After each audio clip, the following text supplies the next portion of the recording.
what she did. She's a personal inspiration to us, and I would like to introduce and get a warm round of applause for Dorli Rainey.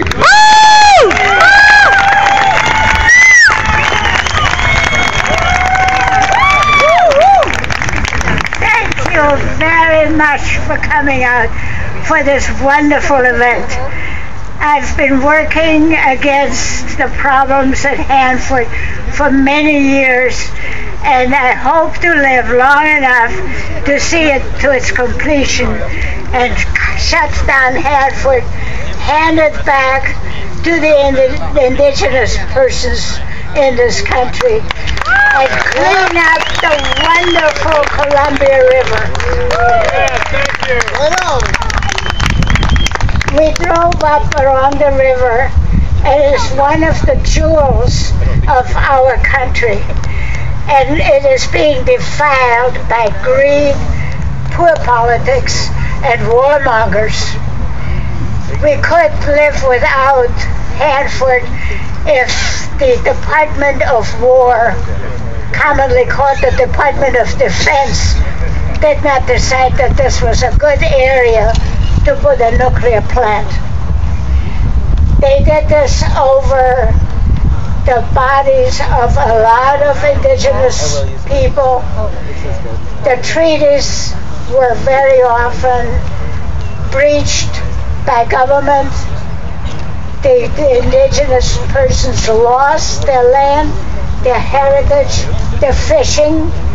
They lost their agriculture, and more or less lost their lives as they knew it.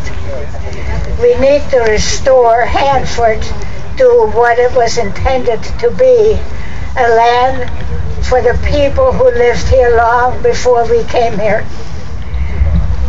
Right now, the Department of Energy is in charge of management of Hanford. And whom do we trust? Do we trust the Department of Energy? No. They are run by the oil companies. They're run by the nuclear industry. They're run by the Keystone Pipeline. They do not enforce environmental laws. They're in cahoots with everything that is bad in our country. And yet they rule Hanford. And I would suggest that in the future, our elected officials, and we have right now 9 elected officials, 2 of them from the east side of the mountain, and you would think that they would be very concerned what happens right here. But we do not hear from them. We have a Democratic governor, and we have 5 Democratic congresspeople, and all they want to do is collect more money from the spoilers, from the industries that pollute, from the industries that would take away our equal rights, get money from them to run for re-elections. Are we going to re-elect them? No! I think they should be thrown out altogether, every one of them, and get substituted by people who really are interested in what happens to the population and not to the corporations.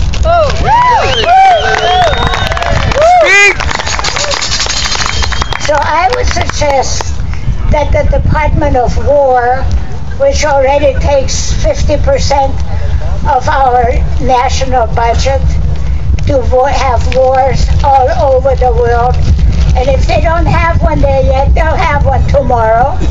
Yeah. And they will spend the hard-earned money that the taxpayers put in to pollute more and to promote more wars and more mayhem in the world.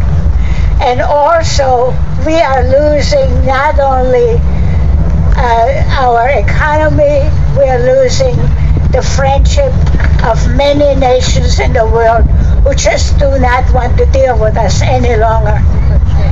And I would like to know what they're going to do when everything is so polluted that we cannot survive. Do they think they and their descendants are going to survive? They are in this with us. They just don't want to acknowledge it, because eventually the other will not buy our grains, our fruit. They will not buy our meat because the irrigation comes from a polluted river. And the food, that stuff that we ship out, is contaminated. And other nations are going to say, we will just not take it anymore. And what are we going to export then? More weapon systems? More drones? More bunker busters? We need to take back our government. And we probably have to work a little harder than we already are to get that accomplished. So I thank you very much for coming. And I always say, each one, teach one. So go out and talk to your neighbor, people who still don't believe that we are in this shape we are in. Get them to come out and get them to help us to finally have victories with Hanford and other problems areas like the Trident nuclear missile site. Thank you for coming.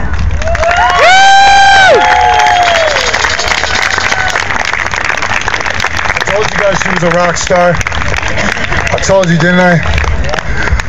Okay, I'm not familiar with everybody that's speaking today, so forgive me, but I'm looking for Sister Megan Rice. Sister Megan? Ladies and gentlemen, give it up for Sister Megan Rice. Come on in the back, hon.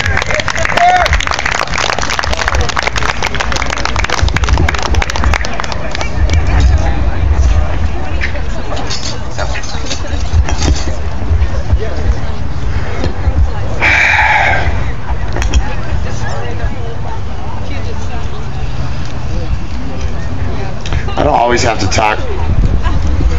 Ladies and gentlemen, Sister Megan Rice. Woo!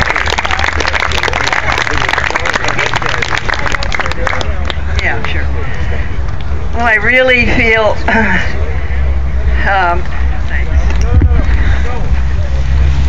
I thank you for this honor, really, of being invited here to Hanford. I thought I was coming to Portland, and then I realized that the Occupy Portlanders had organized this all the way where Hanford really is. I didn't know it because I come from the east, more recently from Nevada Test Site, Nevada Desert Experience. So I'm really coming to bring lots and lots of honor and wishes, greetings from several places. That's my purpose in coming. From the Nevada Desert Experience, from the Nevada Test Site, which for nearly 60 years now has been detonating 1,000 atom bombs on the sacred lands of the Western Shoshone people. I'm sure many of you know the story of that, and you have followed it closely, and many have been there. How many have actually been to the test site here? Yep. Yes, arrested. Gotcha, right. We've had thousands there. And I guess it's my only ticket to being eligible to be here, because I have had the last only 7 years living there. I was living and working in West Africa before that, but I knew about Hanford, and we followed closely the tragic stories of the dramatically gorgeous Columbia River with its living resources so damaged and polluted and diseased as the land and the life in that Nevada desert test site, which is the size of the state of Rhode Island. I also came today because I happen to be privileged to be in New York City on the 12th of March, or the 11th of March, excuse me, the actual day when we commemorated the Fukushima explosion or disaster. And I listened to young, probably in their early 20s, 14 Japanese men and women who had come over to be there in New York City in the USA, which probably was the source of many of their nuclear reactors. And those young women, I think, said something that you will all appreciate hearing. I'm just going to read their words because I was so moved by what they were saying in perfect English there in Union Square Park on the 11th of March this year. And I think we can honor them and all the people in Fukushima for the amount of work that they've been able to do in this 1 year. Hasn't it been eliminating or closing down more than 50 nuclear power stations with only one left to go in 1 year? I think those are the facts. Yeah. We have a lot to learn from the energy and the experience of the Japanese.